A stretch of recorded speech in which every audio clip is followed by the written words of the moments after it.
예수 이름으로 명하노니 내 맘속에 역사하는 악한 영들은 떠나갈지어다. 의심, 경계, 판단, 정죄, 낙심, 분노, 절망, 엄나는 예수 이름으로 떠나갈지어다. 주님, 내 마음을 만져주시고 지켜주옵소서. 이 시간 예수 이름으로 여러분을 축복하기를 원합니다. 여호와는 내게 복을 주시고 너를 지키시기를 원하며, 여호와는 그의 얼굴을 내게 비추사 은혜 베푸시기를 원하며, 여호와는 그의 얼굴을 내게로 향하여 드사 평강 주시기를 원하노라. 내 옆에 있는 분에게 선생님이 하나님 은혜와 평강이 넘치시기를 축복합니다. 아까 우리 박영자 권사님 가족 소개할 때 셋째 딸 셋째 사위가 안 보여서 했는데 한번 늦게 오신다. 일어나 보시죠. 셋째 딸하고 사위하고 딸도 한번 일어나시고, 가족들 서진이도 왔네. 서연이도 오고. 자, 저분들 이제 늦게 왔는데 박수 한번 쳐주세요. 감사합니다. 오늘 온 가족이 오셔서 너무 감사합니다. 너무 좋습니다. 자, 오늘은 우리 아이들 행사를 많이 했기 때문에 설교를 아주 내가 요약해서 축소해서 말씀을 드리도록 하겠습니다. 맹인 한 사람이 머리에 물동이를 이고 손에 등불을 든 채 걸어오고 있습니다. 마주오던 한 사람이 물어보았습니다. 앞을 볼 수 없는데 등불을 왜 들고 다니십니까? 맹인이 대답했습니다. 당신이 제게 부딪히지 않기 위해서요. 이 등불은 나를 위한 것이 아니라 당신을 위한 것입니다.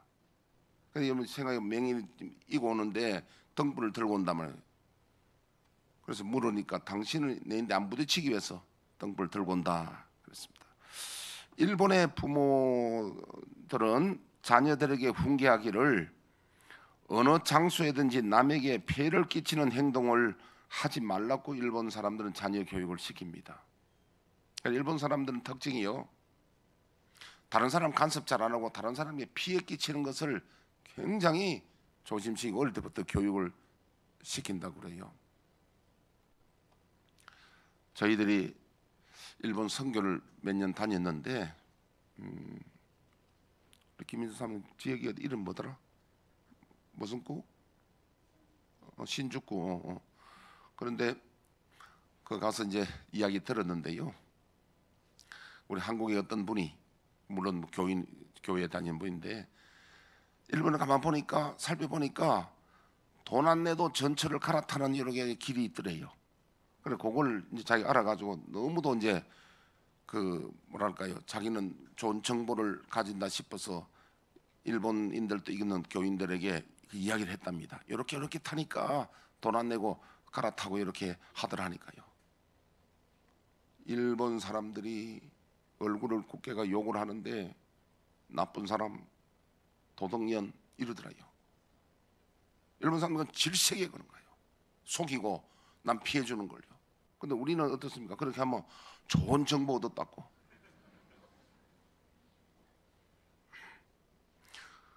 제가 친일파가 아니고 일본에 좋은 점도 나쁜 점도 있고 좋은 점도 있는데요, 그 우리가 홈리스, 그 집 없는 사람들, 그 우리가 가는 곳에 일주일에 수요일 아침마다 아침을 주거든요. 근데 아침은 그냥 주는 게 아니고 그 골목에 기다렸다가 예배를 드리고 하는데, 제 말고 보통은 설교를 1시간 정도 하는가 봐요. 그럼 1시간을 설교 듣고 밥을 먹어. 근데 저는 그 사람들이 너무 애처로워서 설교를 우리 교회에서는 길게 해도 아주 짧게 했어요. 내가. 근데 집 없는 분들이잖아요. 그런데도 일본 말로 나래비, 우리 말로 뭐 줄 서는 거, 얼마나 질서를 지킨지 몰라요. 그리고 이제 예를 들면 무슨 지금 배식하다가 생각지 않는 뭔가 이렇게 또 빵이라든지 이런 게 나왔는데 다 줄 수 없으니까 뭐 200명 이렇게 서니까요. 딱 서니까 그 줄서가 딱 끝나니까 아무 불평도 안 하고 당연하게 받아들이고 참 질서 잘 지키고 남 피해 안 끼치는 그런 문화를, 부모가 자녀에게 가르치는 남에게 피해 끼치지 마라. 이게 그 눈에 보이더라고요. 미국 사람들은 부모들은 어떻게 자녀를 교육하느냐면은 남에게 양보하라고 가르친답니다. 그에 반해 한국의 부모들은 자녀에게 어떻게 가르치냐면은 남에게 절대 지지 말라고 가르친다. 심지어 어떤 부모는 그러잖아요. 놀이터 맞고 오면은 속상해서 왜 맞고 오느냐고, 힘이 안 되면 짱돌로 찍으라, 아빠가 책임질게, 그런 사람들도 있단 말이에요. 그러니까 이걸 지금 비교를 하면서 오늘 우리가 어버이날을 맞이해서 또 어린이를 맞이해서 우리는 어떻게 해야 할 것인가.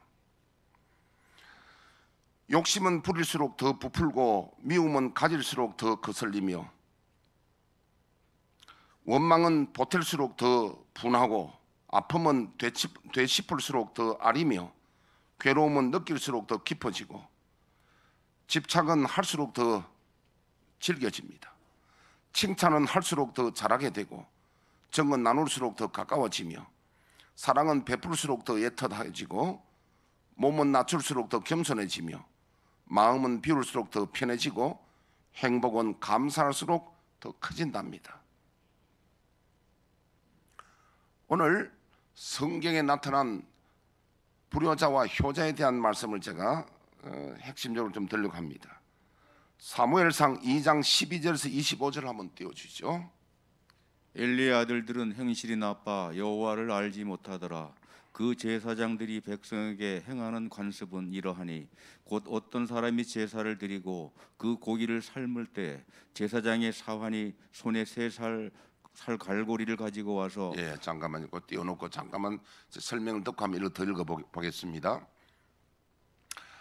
엘리 제사장 때는 이스라엘의 사사시대요, 왕이 없던 시대입니다. 엘리 다음에 사무엘 다음에 이스라엘의 통일왕이 사울왕이 세워지거든요. 그때는 왕이 없었습니다. 왕이 없을 때는 엘리가 이스라엘 전체의 최고 지도자입니다.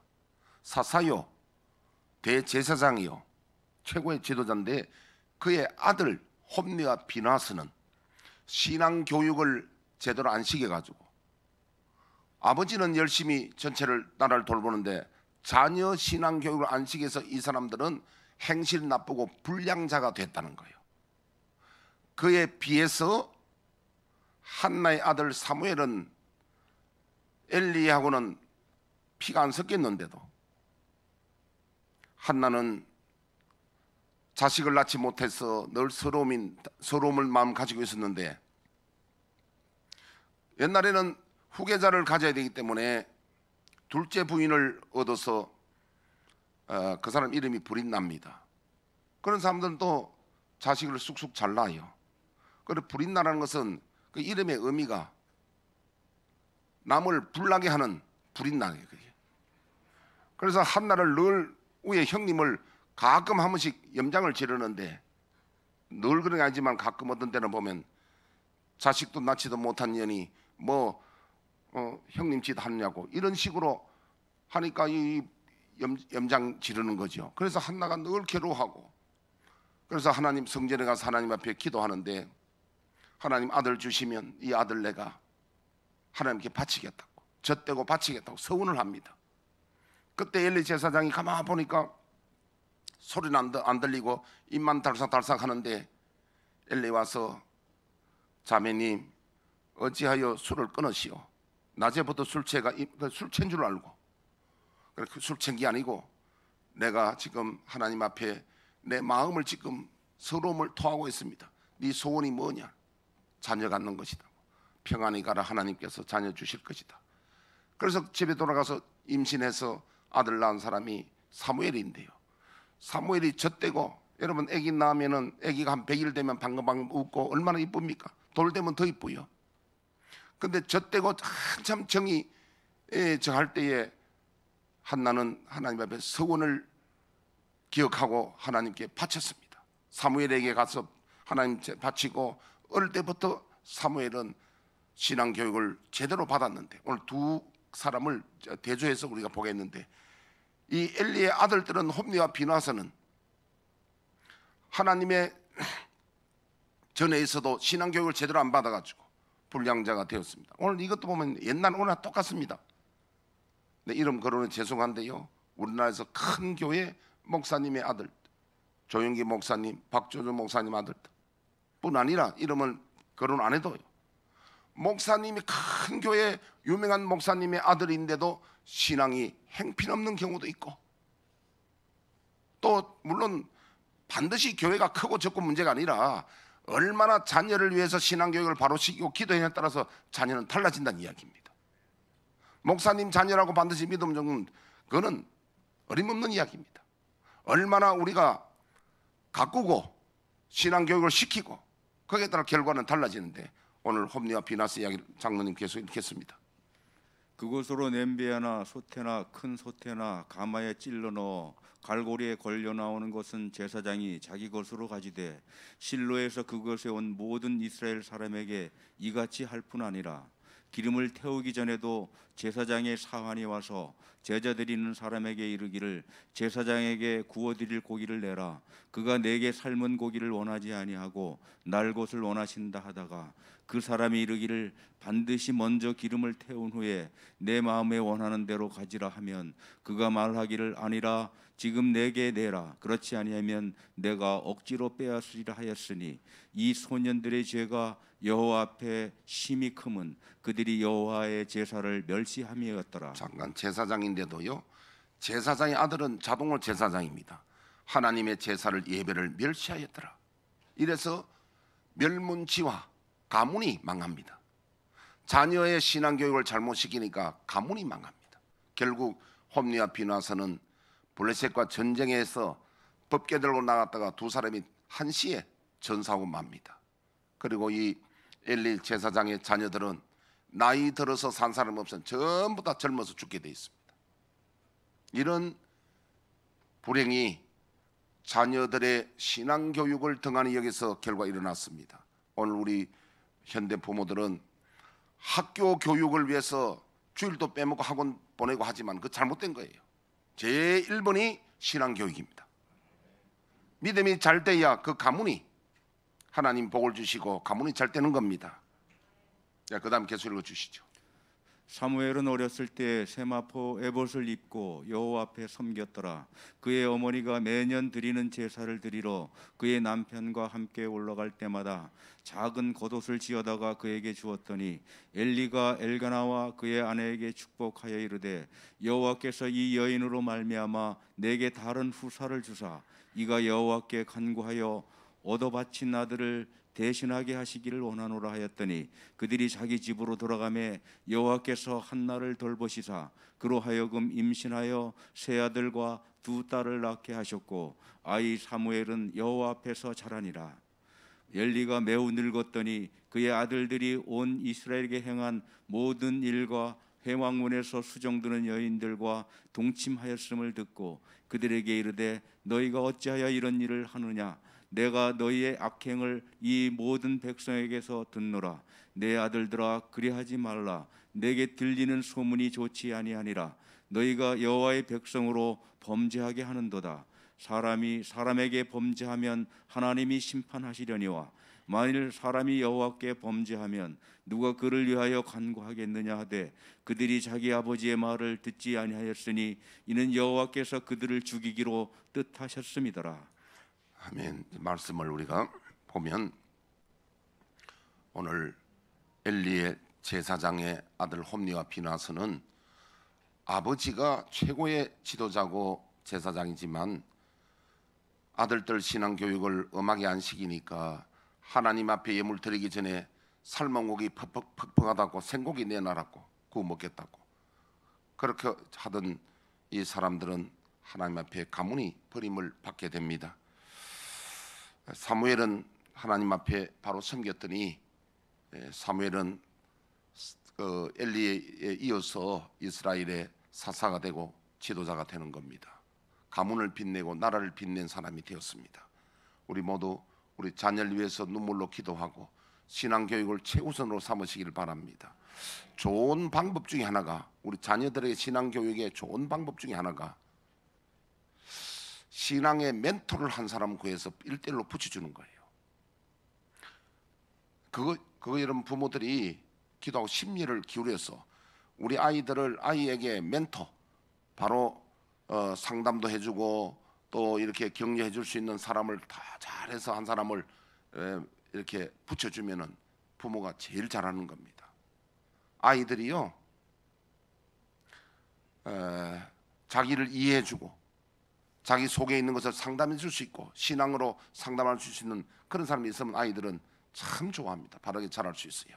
오늘 여러분들 꿀팁을 드릴 테니까 꼭 그 신앙의 멘토를 한 사람 해주면 좋습니다. 우리가 사무엘하 15장에 보면은 안 띄워도 됩니다. 사무엘 15장 보면 압살롬이라는 사람이 있는데 다윗의 아들입니다. 우리 다윗은 얼마나 하나님이 사랑하시고 훌륭한 왕이라는 것을 소개하는데 여러분 아시잖아요. 그런데 이 다윗 왕도 나라를 통치하고 전쟁한다 보니까 자녀의 신앙교육을 등한했습니다. 하다 보니까 나중에 압살롬이라는 그 아들이 아버지의 왕권을 찬탈하기 위해서 반역을 일으키고 아버지를 죽이려고 합니다.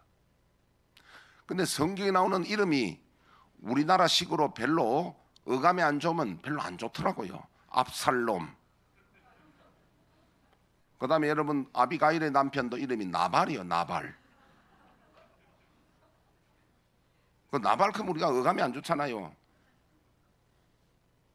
그럼 뭐 그런 이름들이 굉장히 많더라니까. 어감이 안 좋으니까 별로 안 좋아. 자, 그래서 압살롬이 결국은 아버지를 반역해서 했는데 나중에 아버지의 군사와 이 집 군사와 싸우다가 이 압살롬이 머리숱이 많아가지고 머리를 따왔는데 말을 타고 전쟁하는데 숲속에 하다가 상수리 나무에 머리가 이렇게 가지에 걸려가지고 말은 지나가고 대롱대롱 달렸어요. 그래서 다윗의 군대 장관 요압이 그 소식을 듣고 가서 창을 던져가지고 심장을 찔러서 죽였습니다. 그런 반역자를 죽였는데도 다윗은 크게 통곡하면서 내 아들아 내가 죽고 네가 살았으면 낫겠다고 하는 거예요. 그게 아버지의 마음이었고 그런 하여튼 자녀의 신앙교육을 잘못 시키니까 다윗에게도 이런 압살롬 같은 이런 불효자가 생겼다는 이야기를 잠깐 말씀드리고요. 제가 예화를 한두 가지 드리겠습니다. 옛날 이야기인데 어떤 임금이 지방을 순찰하러 나서니까 임금님 납시면 나팔을 불고 행차를 하면은 많은 사람들이 호위병이 서고 이렇게 줄을 서고 오잖아요. 그럼 백성들이 구경한다고 도로에 이렇게 서서 환영하기도 하는데 그 소식을 홀로 있는 어머니가 듣고 자기도 가보고 싶단 말입니다. 근데 어머니가 지금 몸이 불편해서 걸을 수가 없어요. 그 어머니가 그 자리에 가보고 싶으니까 아들이 효자라서 어머니를 업고 임금님의 행차에 거기에 환영하러 줄을 서러 갔습니다. 업고 이렇게 있으니까 임금이 지나가다 보니까 그 모습이 특이해서 멈추라 신하를 보내서 저 사정을 좀 알아보라. 저 무슨 일이냐 하니까 이만저만해서 어머니가 걸음을 걸을 수 없는데 아들이 업고 왔습니다. 효자다 이러니까 임금이 신하에게 저 집에 이만한 상을 내리라고 임금이 상을 베푸는 온 고을에 소문이 났습니다. 효자라고. 그러니까 심술 많은 어떤 청년이 그 말을 듣고 자기도 상을 받고 싶어서 다음에 임금님 행차할 때에 어머니를 억지로 업고 나갔습니다. 상 받으려고. 그리고 임금이 또 행차를 멈추고 저 이름 무엇인가 알아보라 했더니 상 받으려고 어머니를 억지로 저렇게 업고 왔다는 거야. 그리고 임금이 또 상을 내렸습니다. 이유는 뭐냐면은 효도는 흉내만 내도 좋다 그랬어요. 한번 따라합시다. 효도는 흉내만 내도 좋다. 속에 진심이 없어도 흉내만 내도 임금이 상을 냈다는 거죠. 여러분 효도는 내 마음에 진심이 없어도 흉내만 내도 좋은 거예요.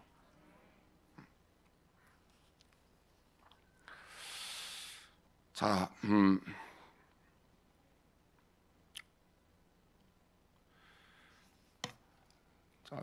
미국의 윌슨 대통령 이야기를 좀 하겠습니다. 이분은 가난한 홀어머니가 있었는데 아들 하나 데리고 살았습니다. 빨래품도 하고 바느질도 해서 근근히 아들의 학비를 보내주었습니다.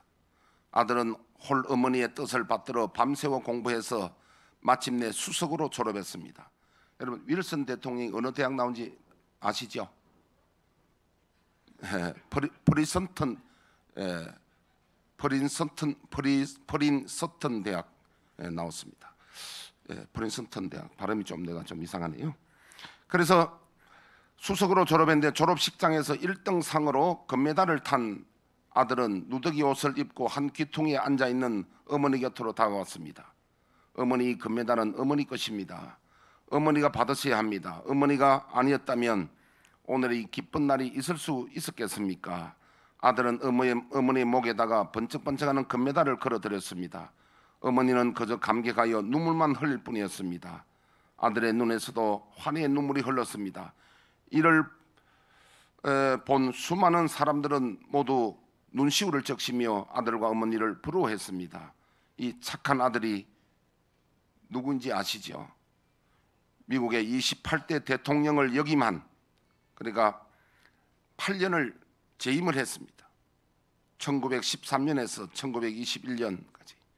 그가 후에 미국의 대통령이 된 윌슨 대통령의 이야기입니다. 홀 어머니가 바느질하고 빨래하고 고생해가지고 이 아들을 했는데 효성이 지역에서 어머니 생각해서 열심히 공부해서 수석으로 졸업하고 미국의 28대 대통령을 역임한 그런 이야기입니다. 우리 모두 다 자녀들이 부모님의 은혜를 생각해서 또 하나님의 영광을 위하여 다 성공하시기를 바랍니다. 자, 제가 이제 마지막 말씀을 드리겠습니다. 에레미야 20장 12절을 우리 한번 띄워주시죠. 에레미야 20장 12절 보면요, 의인을 시험하사 그 폐부와 심장을 보시는 만군의 여호와여, 나의 사정을 주께 아뢰었사온즉 주께서 그들에게 보복하심을 나에게 보게 하옵소서. 자, 지금 잘 저를 보십시오.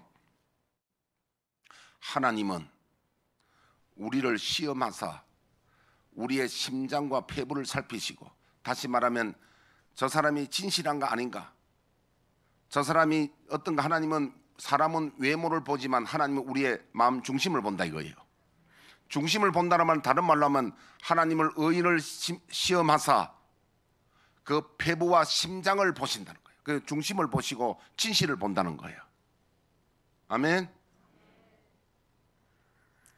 이게 무슨 말인가 하니까요, 하나님이 이렇게 사람들을 보실 때에 저 사람이 은혜를 아는 사람인가, 그걸 본다는 거예요. 그래서 첫 번째는 그의 진실함이 뭐냐면 하나님의 은혜를 알고 있느냐, 하나님의 전지전능하신 우리가 창조하신 뿐 아니라 그 아들을 십자가에 죽게 하신 그 하나님의 은혜를 알고 있느냐, 은혜를 감사하느냐. 두 번째, 하나님 다음으로 부모의 은혜를 알고 있느냐. 하나님의 관심이 거기에 있습니다. 저 사람이 사람 됨됨이 어떠냐, 하나님의 은혜를 알고 부모의 은혜를 아는 사람은 하나님이 진실하다고 보고 그를 하나님이 복을 주신다는 말씀입니다. 여러분 시편 50편 14절에 보니까 그 말씀이 증명되는 것이요, 감사로 제사를 드리며 서원을 갚는 자, 환난 날에 나를 부르라, 내가 그를 건지리니 그가 나를 영화롭게 하리로다. 하나님 보실 때에 감사로 제사를 드린다는 말이 바로 그런 말이에요. 하나님 앞에 감사가 있느냐, 하나님의 창조하심과 십자가 은혜를 감사하느냐. 감사할 줄 아는 사람은 하나님 보실 때 진실하고 의인이요 참된 사람이란 거예요. 하나님의 은혜를 감사할 줄 아는 사람은 부모의 은혜를 감사할 줄 알아야 됩니다. 하나님 그거 보신다는 거예요. 옛날에 임금이 과거 시험 볼 때에 공부를 잘 해가지고 과거 시험에 필기 합격하여도 사람을 보내서 그 사람의 효도가 있는가를 살펴본다 그래요. 효도하는 사람은, 부모에게 효도한 사람 나라에도 충성한다는 거죠. 하나님 그래서 나라에서 등용했다는 겁니다. 여러분 사람 됨됨이가 하나님의 은혜를 알고 부모의 은혜를 알고 효도하는 사람은 됨됨이가 진실되고 하나님이 의인으로 여겨주시고 알아주신다는 겁니다. 출애굽기 20장 12절에 오늘 이 본문에 보니까 자녀들아 주 안에서 너희 부모에게 순종하라, 이것이 옳으니라. 내 아버지와 어머니를 공경하라, 이것이 약속이 있는 첫 계명이니라. 첫 계명이란 말은 10계명 중에 앞에 4계명은 대신광의 하나님에 대한 말씀이고 뒤에 6계명은 사람에게 관한 것인데 그 중에 첫 번째가 부모에게 효도라는 겁니다. 아멘. 부모에게 효도하면 땅에서 잘 되고 장수한다는 거예요. 불효자는 하나님이 고개를 돌리십니다. 우리가 오늘은 어버이 주일과 어린 주일을 함께 하는데, 첫째는 우리가 우리 부모님을 향해서 하나님께 우리가 복을 빌어야 됩니다. 또 감사하는 마음을 가져야 됩니다. 잘못한 거 있으면 우리가 회개해야 됩니다. 또 우리 자녀들에게 어떻게 교육해야 되느냐. 4절에 보면 또 아비들아 너희 자녀를 노엽게 하지 말고 오직 주의 교훈과 훈계로 양육하라. 자녀들 자녀 교육에는 노엽게 하면 안 된다는 거예요. 이 말은 억울하게 하면 안 된다는 거예요. 제가 이 말 할 때마다 기억나고 꼭 해마다 하는데, 지금부터 한 20년 전에 우리가 저 가락동에 거기에 임시로 가 있을 때, 지금 그 청년이 우리 교회에 지금 있어요. 걔가 초등학교 몇 학년인지 모르겠습니다. 얘한테 한 4학년쯤 됐나요? 밑에 애가 좀 낮은 애가 울고 있는데 사람들이 4학년짜리 보고 네가 때려가지고 얘가 운다 이랬거든요. 자기 안 때렸어. 그런데 여러 어른들이 자꾸 네가 때렸다 이러니까 걔가 아무리 말을 해도 다른 사람들 안 믿어주니까 나중에 서러워서 우는데 칵칵칵 우는 걸 볼 때 그게 바로 여러분 억울해서 우는 소리야. 그게 우리가 자녀들을 야단칠 때에 자녀들이 억울한데 야단치면 안 됩니다. 그래서 우리가 자녀들을 벌을 주고 야단을 칠 때도 약속을 해야 됩니다. 네가 이렇게 잘못하면 매를 몇 대 맞는다. 네가 이거 잘못했지? 다음에 이렇게 하면 안 된다. 약속을 하고 매 맞으면 불평이 없어요. 자기가 맞을 일도 아닌데 맞았다 생각하면 억울하게 생각하니까 그게 노엽게 하는 겁니다. 여러분 자녀라고 해서 막무가내 때리고 억울하게 하면 안 됩니다. 말로 해도 억울하게 하면 안 된다니까요. 그러니까 잘 설명하고 이것은 네가 잘못했다. 반성해야 된다. 서로가 이해가 되는 쪽으로 부부간도 마찬가지입니다. 서로 억울하면 안 된다는 거예요. 억울하면 하나님이 그 중에 판단을 하시고 심판을 하시니까요. 그래서 오늘은 부모를 공경하고 아래 자녀에게는 높게 하지 말라. 그러면 하나님 앞에서 복을 받고 가정이 잘 될 줄로 믿습니다. 오늘 우리가 돌아보면 정말 부모는 엄마는 10달 동안 배에다가 키워가지고 오늘까지 우리를 있게 한 건 정말 하나님이 부모를 통해서 우리를 있게 하신 그 은혜를 부모에게 감사해야 됩니다. 자녀를 우리가 또 하나님의 사람으로 잘 키우는데 노엽게 하지 말고 하나님 사람으로 잘 키워서 가락제일교를 통해서 하나님이 기뻐하시고 또 우리 가문들을 하나님이 빛내주시기를 축복합니다. 특별히 오늘은 어버이의 은혜, 어머님의 은혜 노래를 오늘은 부르겠습니다. 우리 한번 띄워주시고요. 예.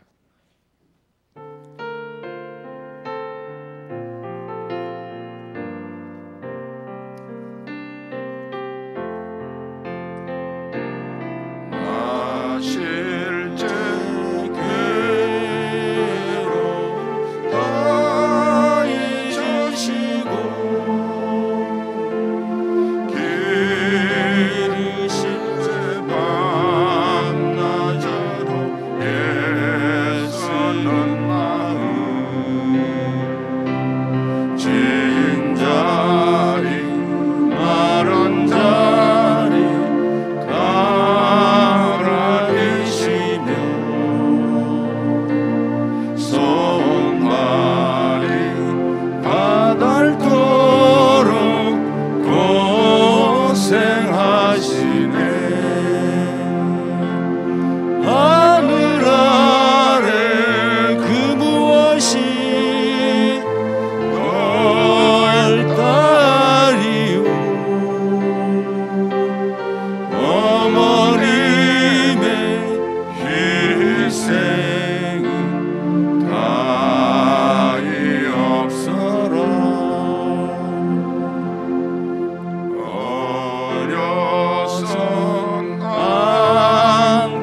맞춰서 한 1분간 기도하실 때에 하나님 오늘 나를 이 땅에 있게 하시고 부모님을 통하여 나를 이 땅에 보내주신 하나님 감사합니다. 우리를 위하여 십자가에 돌아가신 주님 감사합니다. 하나님께 감사하며 우리 부모님 은혜를 감사합니다. 하나님 부모님에게 복을 내려주시고 또 지난날에 효도하지 못함을 용서해 주시고 또 우리 자녀들을 노엽게 하지 말며 사랑으로 잘 키울 수 있는 저희들 되게 하시고 우리 가정에 복을 내려 주옵시고 부모님에게 하나님 은혜 내려 주옵시고 자녀가 잘 되게 하옵소서. 다 기도하겠습니다.